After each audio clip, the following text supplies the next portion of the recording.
Bonjour et bienvenue sur cette nouvelle session d'OtiLive.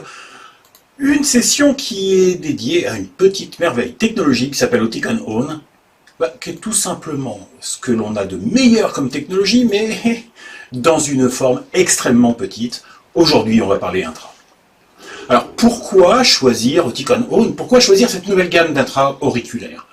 Eh bien, tout simplement, déjà, pour commencer, parce que nous avons la seule aide auditive au monde qui est équipée d'un réseau neuronal profond embarqué. Oui, j'insiste sur ce terme embarqué, parce que on parle d'intelligence artificielle, on n'arrête pas d'en parler dans tous les domaines, et bien évidemment en audioprothèse aussi, mais nous, notre technologie, elle est embarquée, ça veut dire qu'elle est disponible 100% du temps, elle est toujours là pour agir, réagir, s'adapter. Pas besoin de connexion, pas besoin d'aller l'interroger en externe. Non, elle est dans la puce. Et cette puce qui a été entraînée sur 12 millions de scènes sonores, vous connaissez l'histoire d'Oticon More, eh bien vous allez enfin la retrouver dans une aide auditive de style intra-auriculaire.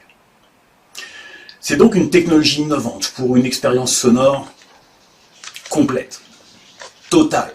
C'est un accès à l'ensemble de la scène sonore. C'est un accès à tous les indices nécessaires pour être capable d'analyser, trier et interpréter cette scène sonore.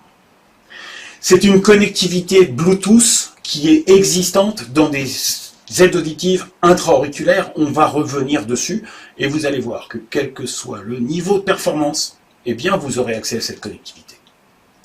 Tout ça autour de notre philosophie qui est devenue véritablement l'ADN d'Oticon, qui est cette philosophie brain hearing qui consiste à dire qu'entendre, c'est bien, mais le cerveau est le centre névralgique de l'audition. C'est le cerveau qui donne un sens à ce que vous percevez. Les oreilles ne sont finalement qu'un point d'entrée, et toute technologie que l'on développe chez Oticon doit répondre absolument aux besoins du cerveau. Doit répondre absolument à ce qui est nécessaire pour le cerveau pour fonctionner naturellement. Pourquoi choisir Oticon Own? Parce que vous avez tous les styles, parce que vous avez depuis l'IC jusqu'à l'intraconque, parce que vous avez une foultitude d'options, de configurations pour vous adapter à tous les besoins de vos malentendants. Donc, Oticon Own, pourquoi j'ai choisi Oticon Own? À cause du réseau neuronal profond embarqué, à cause d'une discrétion ultime, on va le voir, c'est la plus petite aide auditive qu'Oticon ait jamais créée. C'est une expérience sonore pour votre patient hors du commun, parce qu'on est basé sur la technologie, l'approche, la philosophie, vous appelez ça comme vous voulez, mais sur notre brain hearing, c'est de la connectivité et c'est de la personnalisation. Alors on va regarder un petit peu la technologie qui est présente dans ces aides auditives intra-auriculaires. Vous allez retrouver la technologie que vous connaissez déjà sur Oticon More. Vous allez retrouver ce More Sound Intelligence, donc cette utilisation d'une intelligence artificielle disponible 24 heures sur 24, 7 jours sur 7. Vous allez retrouver cette approche révolutionnaire en termes de compression, qui est le More Sound Amplifier, qui est capable de s'adapter en fonction de la situation sonore, capable de modifier ses paramètres temporels, ses paramètres fréquentiels, pour être toujours le plus précis possible par rapport à ce qui est capté par les microphones. Et puis le More Sound Optimizer, cet anti-Larsen particulier à notre technologie qui est, ce que j'aime appeler un anti-Larsen, c'est-à-dire un système proactif qui fonctionne avant même que le Larsen arrive. Pour un intra, ça me paraît quand même être quelque chose d'extrêmement important.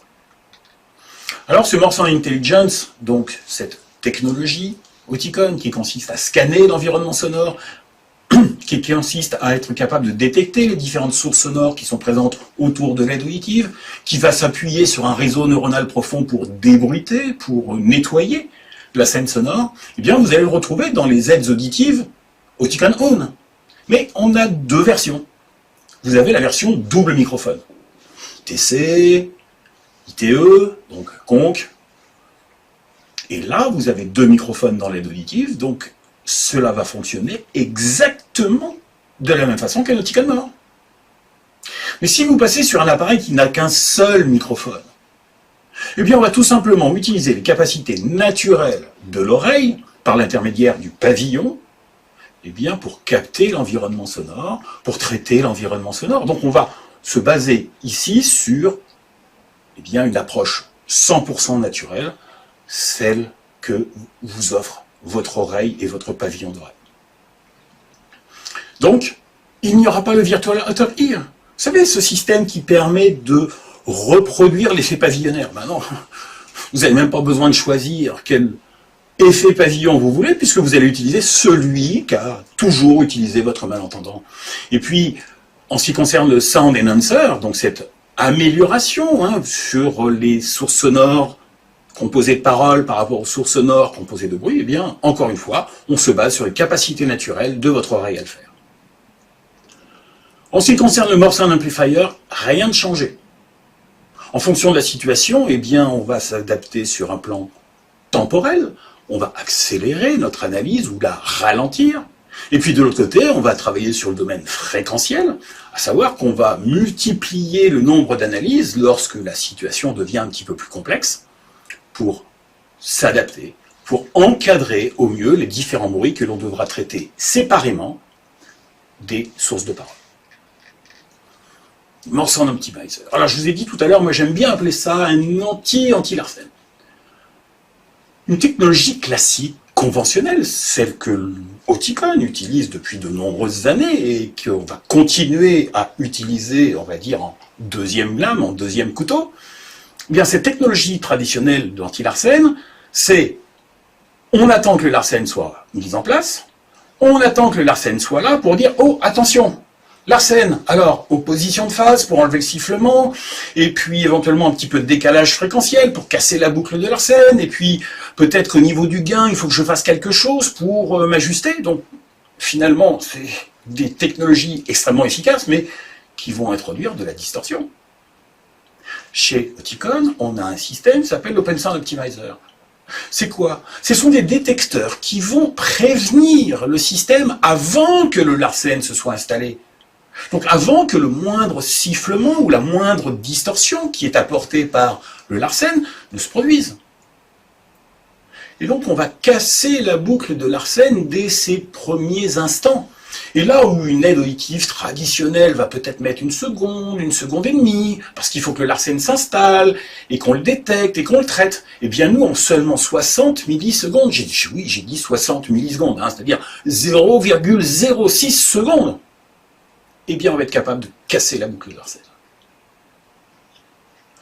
Sur un intra, où vous avez la sortie du son qui est tellement proche du microphone, ça devient quelque chose d'absolument indispensable d'avoir une vraie approche de traitement du Larsen et une approche proactive.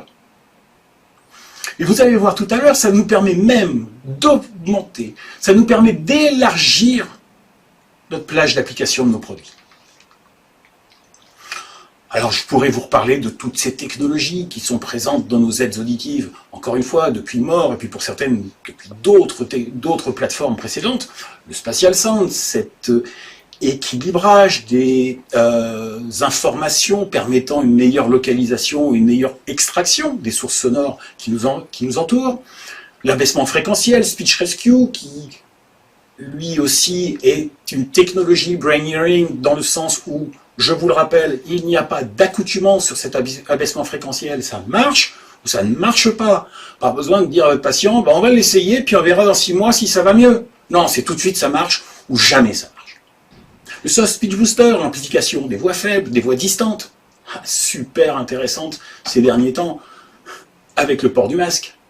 Le Clear Dynamics pour les personnes qui vont dans des situations extrêmement bruyantes, un restaurant bruyant, écouter de la musique en live, eh bien la capacité de traiter sans distorsion les sons jusqu'à 113 décibels, ça va faire la différence. La gestion du bruit du vent, vous allez la retrouver dans les aides auditives intra-auriculaires. Alors bien sûr, on utilise 2 microphones. Donc sur un IIC, vous n'allez pas avoir le Wind Noise Management direct, mais de par sa position, il est protégé du vent. Et puis, bien évidemment, la gestion des acouphènes avec notre Tinnitus Sound Support. Toutes ces technologies, vous allez les retrouver dans différents styles dans différentes formes. Vous allez les retrouver dans 5 styles différents. On l'a dit, IIC, le tout petit, minuscule, invisible, dans quasiment tous les cas. Le CIC, le classique. L'ITC, l'ITE demi-conque ou l'ITE conque. Et ça, vous allez le retrouver pour 3 niveaux de technologie correspondant à Oticon More 1, Oticon More 2, Oticon More 3. Vous allez retrouver OWN 1, OWN 2 et OWN 3. Donc, vous l'avez compris, des produits de classe 2. Si je regarde le catalogue, l'offre, par rapport à ce que l'on faisait jusqu'à présent sur la plateforme précédente, 2 grands changements. Le premier, c'est que pour les appareils pile 10, vous avez la possibilité désormais d'utiliser un écouteur 90. Alors c'est quoi un écouteur 90? C'est tout simplement pouvoir utiliser un appareil pile 10 pour des pertes jusqu'à 90 décibels HL. Et oui, je vous l'ai dit tout à l'heure, le super anti-larcène que l'on a, eh bien il nous permet d'aller aussi loin que ça. Donc là où on avait 75 et 85 jusqu'à présent, 75 et 90 pour les piles 10. Et puis l'autre chose, c'est qu'il faut noter que même sur les conques ou les demi-conques, eh bien on va utiliser une pile 312. Passons à la programmation. Alors la programmation va se faire à partir de Génie 2, 2022.2, et puis tous ceux qui vont venir dans l'avenir. Vous allez avoir un écran de programmation que vous connaissez déjà de Oticon More, en particulier lorsqu'il s'agit des ITC, des ITE. Pas de surprise, pas besoin de réapprendre ou de comprendre comment ça peut fonctionner différemment. Et simplement, comme je vous l'ai dit tout à l'heure, quand vous passez sur des piles 10, ah oui, vous n'avez pas le Virtual Outer Ear, c'est normal, on utilise les capacités naturelles du pavillon auditif. Pour programmer ces aides auditives, vous allez pouvoir utiliser soit le Noalink Wireless. Je pense qu'aujourd'hui, tout le monde en a un. Vous allez pouvoir l'utiliser pour toutes les aides auditives qui sont équipées du 2,4 GHz, c'est-à-dire de la connectivité Bluetooth. Pour les autres aides auditives, vous devrez utiliser l'iPro, ou, pour ceux qui en ont, l'ExpressLink, c'est une interface de programmation qui est vraiment spécifique à tous les appareils Dimens. Et si donc vous êtes sur ces aides auditives qui n'ont pas le 2,4 GHz, que vous êtes obligé de passer en filaire, notez que ce qui concerne l'IIC et le CIC, vous devrez utiliser cet adaptateur de programmation, alors qui n'est pas nouveau, c'est celui qu'on utilisait jusqu'à présent pour les intra-open. Cet adaptateur, tout simplement, vous enlevez le logement de pile dans l'appareil, vous remplacez le logement de pile en insérant cet adaptateur et vous le reliez par le cordon classique à votre iPro. Ça, c'est pour les piles 10. Pour les piles 312, c'est le Flex Connect, tout simplement. Ce Flex Connect que vous allez glisser sur la partie supérieure du logement de pile, et lui aussi, vous allez le relier par le câble classique habituel. Quelques petites informations complémentaires par rapport à ça. Vous allez retrouver, pour l'ensemble des produits, 4 couleurs. Ce sont les mêmes couleurs qu'on utilisait jusqu'à présent, simplement notez que le noir, le black, qui était jusqu'à présent réservé uniquement à l'IIC, vous allez pouvoir le trouver sur tous les autres modèles. Donc vous allez pouvoir utiliser cette couleur noire même sur un ITC, un ITE et un CIC. Pour les coques, soit vous allez choisir une coque transparente neutre, classique, soit vous allez utiliser les transparentes rouges et bleues qui facilitent pour le patient la reconnaissance de l'appareil droit et de l'appareil gauche. En particulier, c'est un petit peu plus compliqué quand on va regarder un IC. Vous savez, un IC, ça va se mettre dans le deuxième coude, donc forcément, c'est un peu moins marqué. Donc le côté droit et gauche, un peu moins évident. Donc là, ça peut être très intéressant d'utiliser du rouge et bleu pour les coques. Connectivité.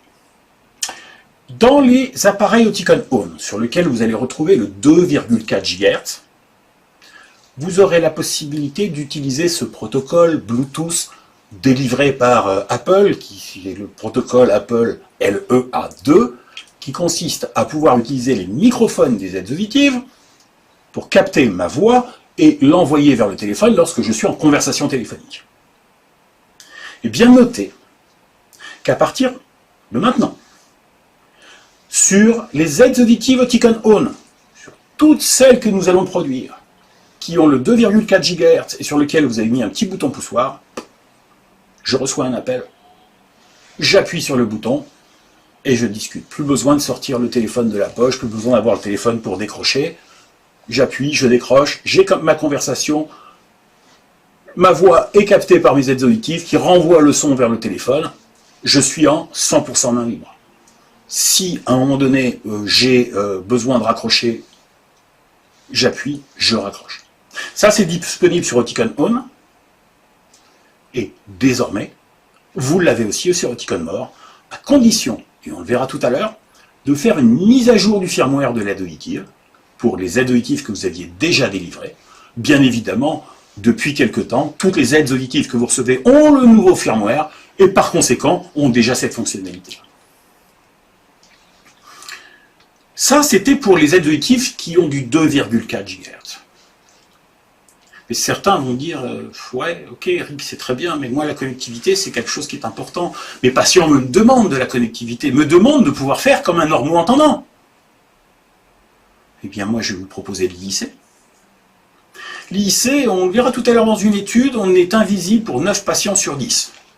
Donc, l'IIC est une solution que vous pouvez utiliser sur 9 oreilles sur 10. J'ai dit 9 patients, c'est 9 oreilles sur 10. C'est encore mieux. Vous allez pouvoir l'utiliser en plus, jusqu'à des pertes allant jusqu'à 90 décibels, vous avez un écouteur 90. Et l'IIC, c'est peut-être l'appareil qui a la connectivité universelle. Alors, vous savez, vous avez le Made for iPhone, le Made for Android, le Made for All, et ben là, moi j'ai le Made for tout. Pour absolument tout. Vous avez forcément dans vos patients des médecins, des infirmières qui vous disent « Ah, je voudrais bien avoir un stéthoscope parce que j'en ai besoin dans mon activité. » Alors vous allez regarder qu'est-ce qui existe comme stéthoscope Bluetooth et puis il n'y a rien qui marche vraiment bien. Bah, avec un IIC, je mets mon stéthoscope et j'utilise mon stéthoscope normalement, classiquement. Si je veux faire des réunions Teams, en ce moment c'est la grande mode, tout le monde fait des réunions Teams, bah oui forcément depuis le Covid, et puis peut-être aussi en ce moment parce que les gens se déplacent moins, parce qu'on n'arrive pas à faire le plein. Je mets un casque, un micro-casque, comme moi je fais, et bien n'importe quel malentendant peut utiliser les mêmes casques, peut utiliser les mêmes oreillettes. Donc finalement l'IIC, c'est celui qui a la connectivité la plus large qui puisse exister. Ça, c'était sur un plan technique.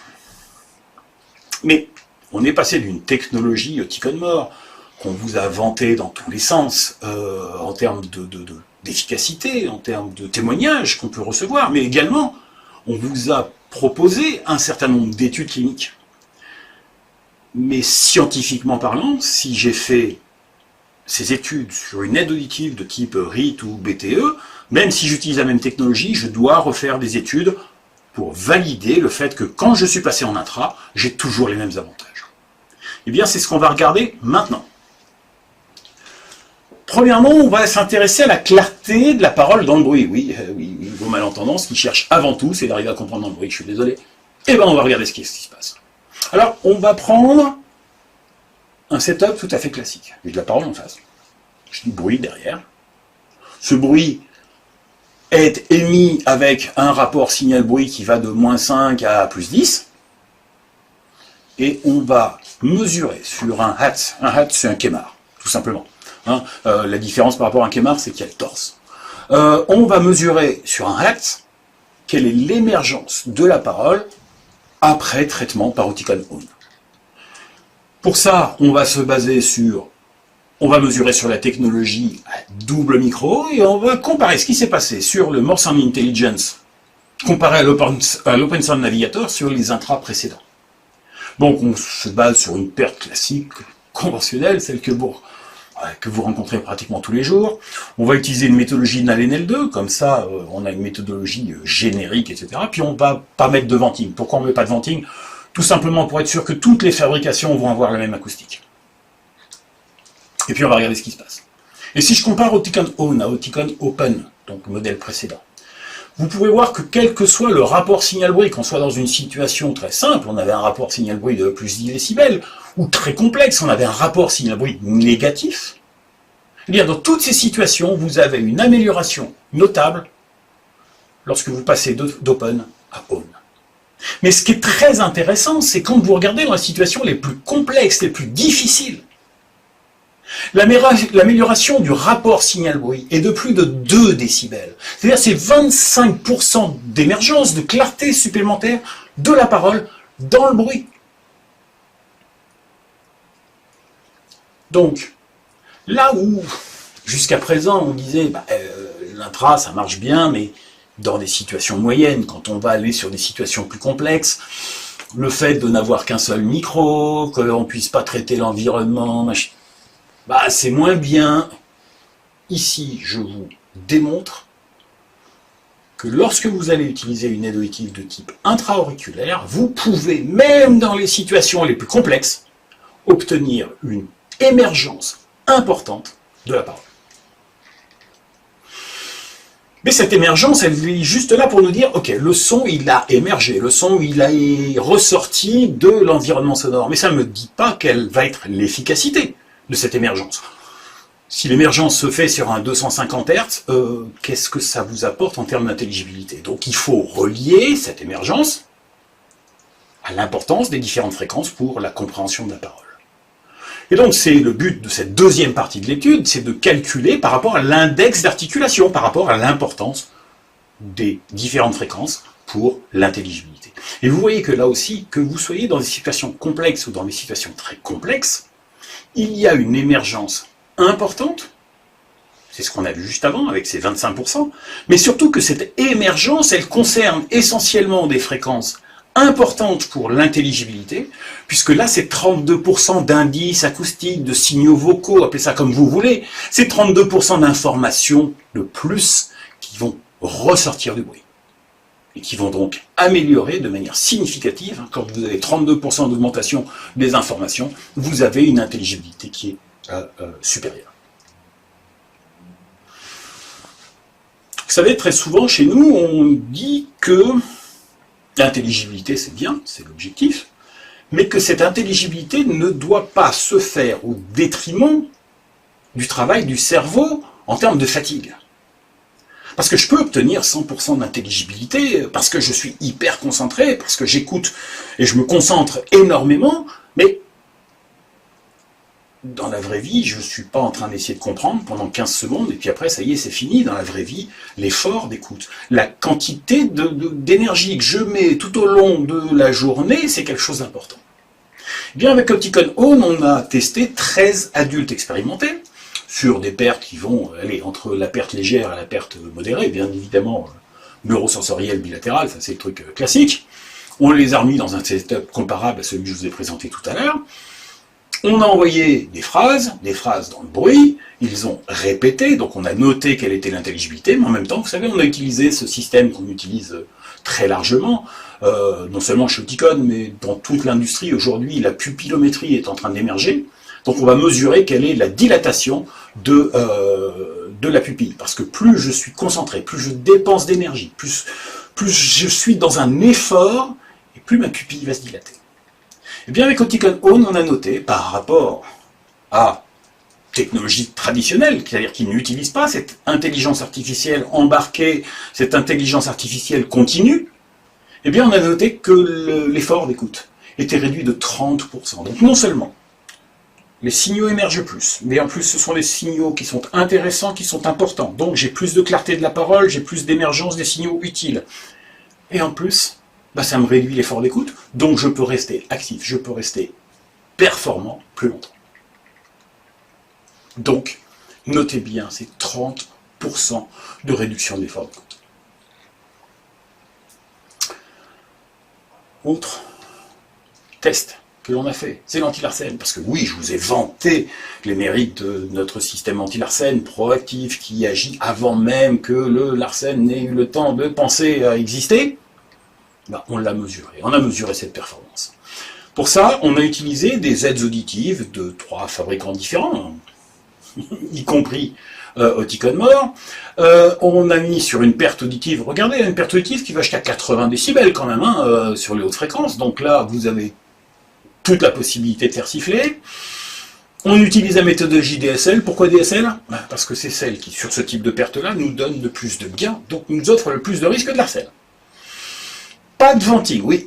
Effectivement, on a choisi de ne pas mettre de venting, mais là aussi, c'était pour être sûr que la taille, l'efficacité du venting soit exactement la même entre les différents modèles que l'on a comparés, pour être bien sûr d'avoir, je dirais, une norme identique pour tout le monde.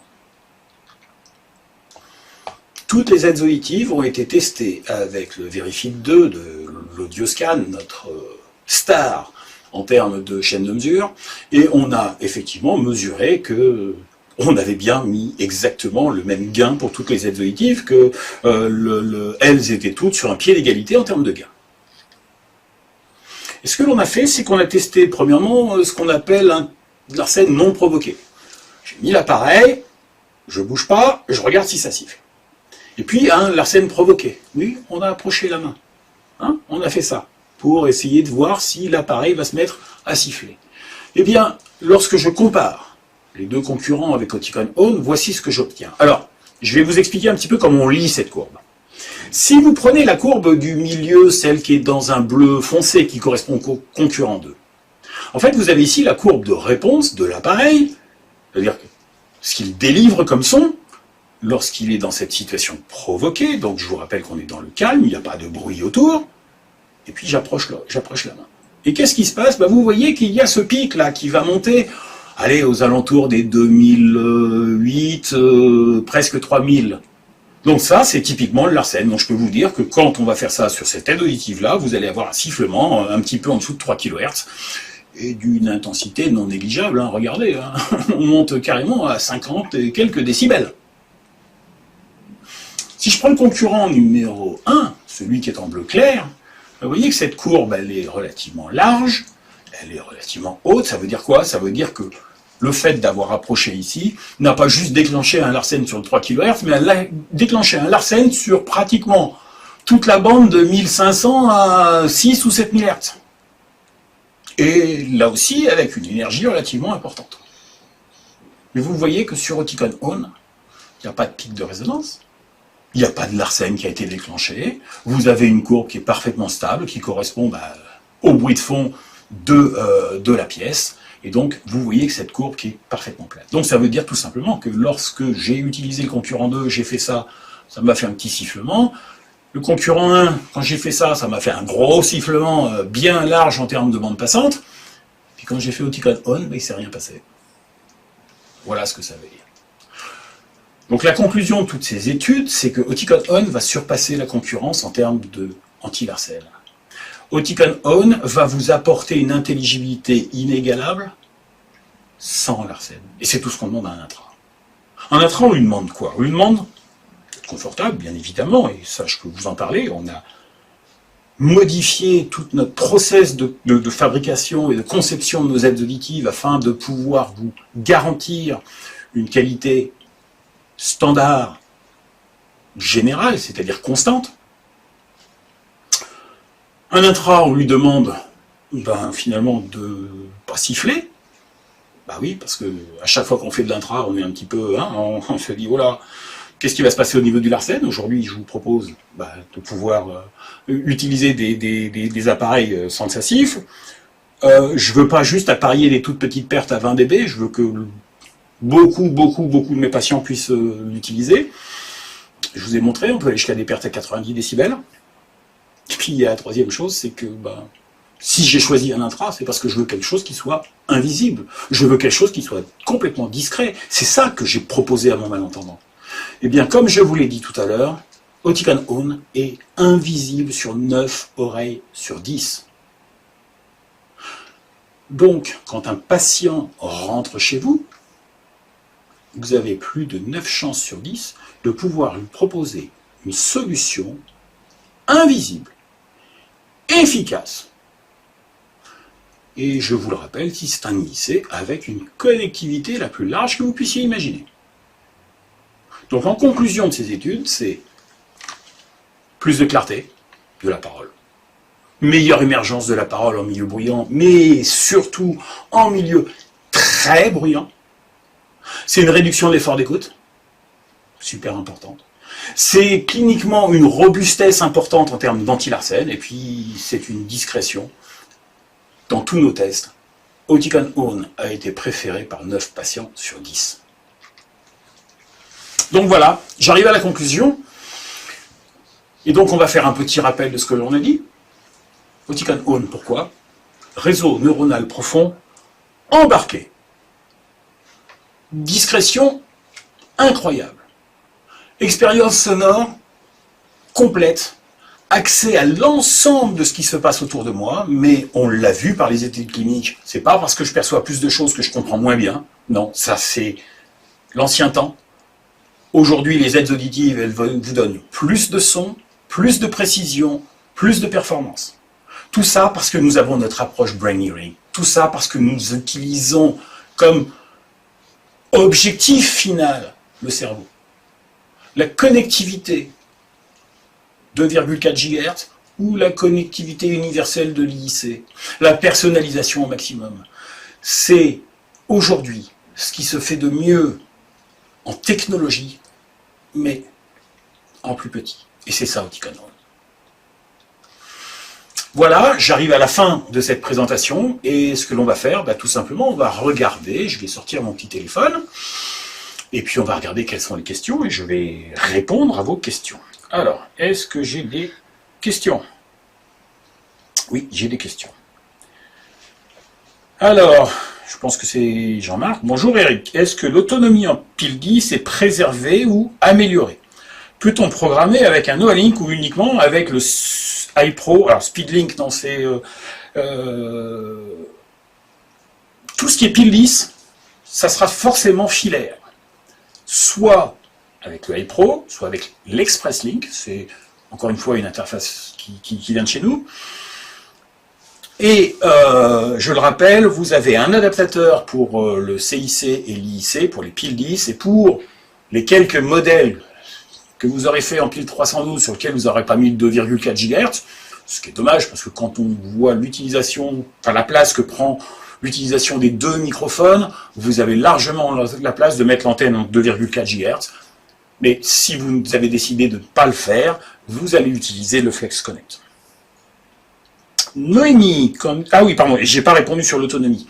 Alors attention, bien évidemment, réseau neuronal profond, ça veut dire consommation plus élevée. Si vous comparez la consommation qu'on avait avec un Open et celle qu'on avait avec un Oticon More, vous allez voir qu'on a une consommation supérieure. Donc oui, quand vous serez en pile 10, 2, 3 jours, oui.